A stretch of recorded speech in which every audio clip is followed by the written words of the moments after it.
you. Thanks, Baratunde. And how about a round of applause for this amazing set of speakers this morning? It's been awesome. It's such an amazing opportunity to be able to be here today. And by a little bit of choice and a little bit of responsibility, I have the auspicious opportunity to talk to you this morning a little bit about your favorite topic, taxes. And I want to start by telling you a little bit about my morning.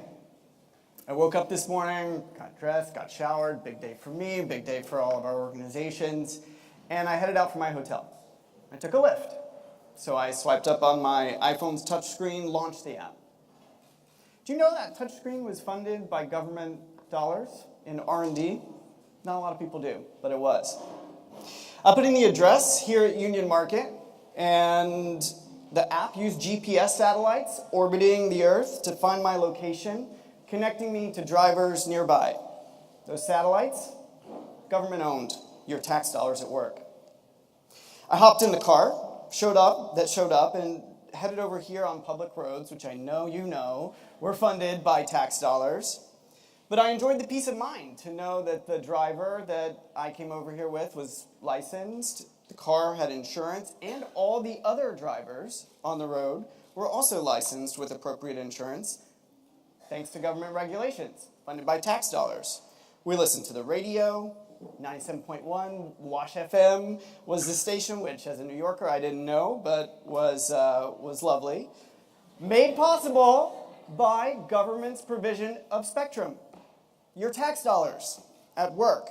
And of course the electricity in this room, the property rights that enable Union Market to be rented, the guarantee of the right to peaceably assemble. I can go on, you get the point. Why am I talking about why we pay taxes today? And why me in particular? A little bit about my story. A little less than 10 years ago, when I was in my mid-20s, I was catapulted into the 0.1% by a lucky windfall after Facebook's IPO.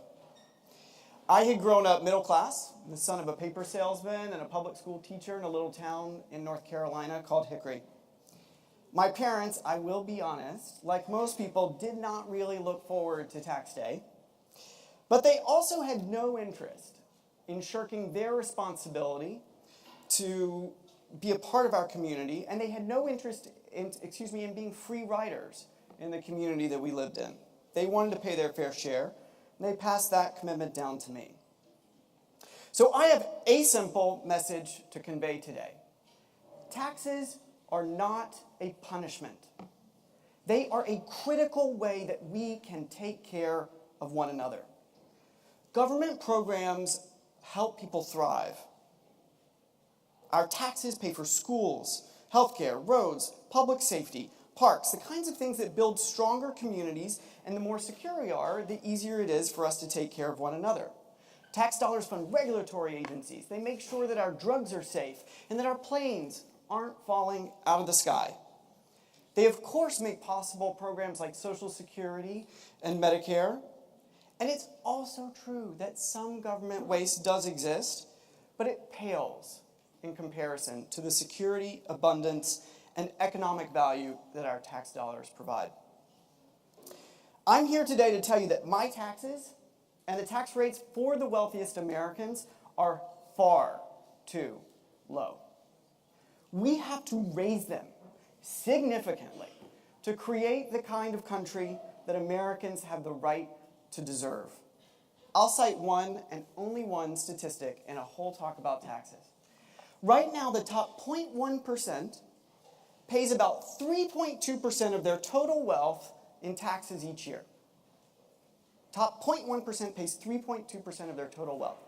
While the rest, the 99%, pays on average 7.2% of their wealth each year. More than double. So I argue we need a bevy of new taxes, higher marginal rates, capital gains rates that match ordinary income, a financial transaction tax, a carbon tax, higher estate taxes, and yes, a wealth tax. Higher taxes aren't always better, but right now our problem is that our rates are historically low, and low taxes are not funding the kind of government that we want or deserve. So to know how to make a plan to move forward, how are we going to chart this path? We have to know a little bit about how we got here. Over the past 40 years, a small but dedicated group of market-obsessed economists, lawyers, and policymakers, led by Milton Friedman, funded in large part by Charles Koch, among others, convinced a lot of Americans that paying taxes is a kind of penance.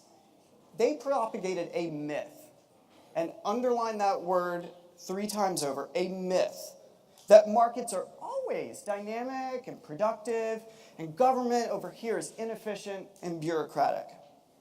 Through their political activism and the institutions that they supported and funded, 2 generations of Americans on the left and right came away with the idea that private corporate interests are somehow just better solved to solve our country's problem.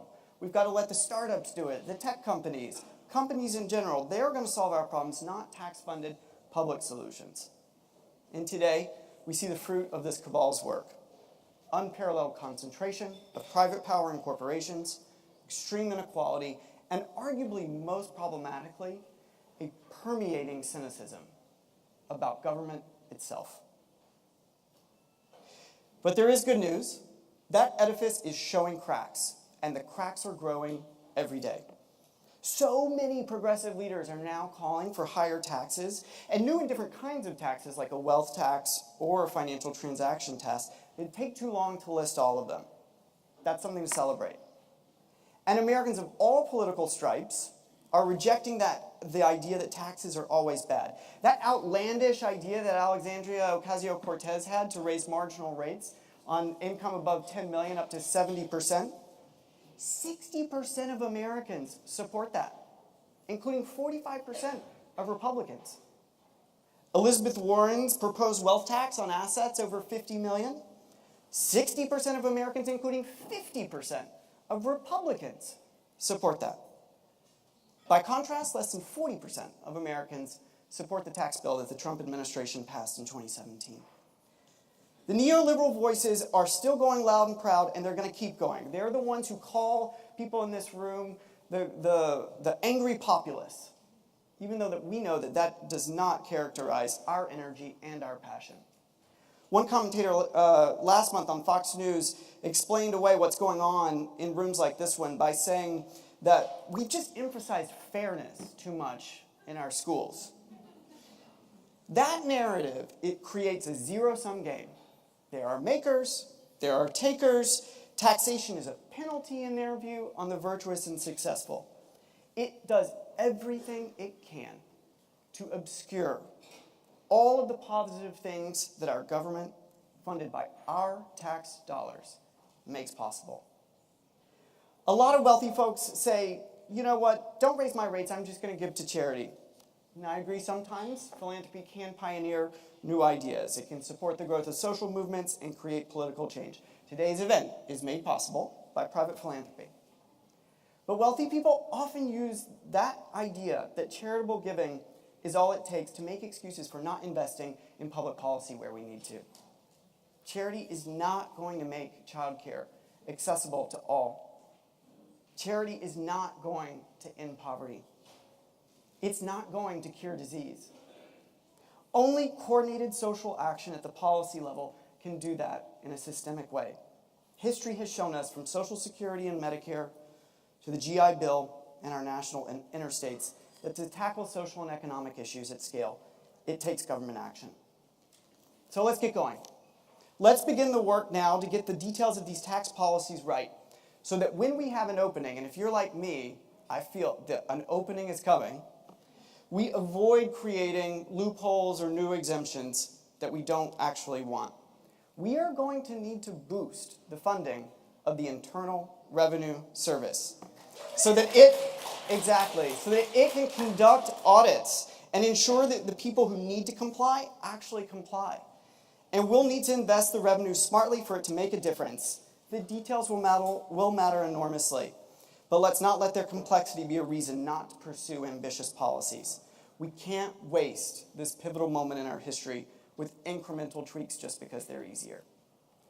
And most importantly, we have to tell a story that highlights the positive role of government in our lives.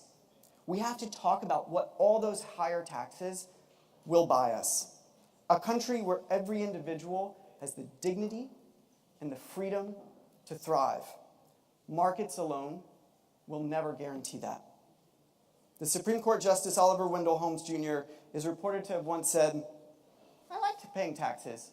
With them, I buy civilization."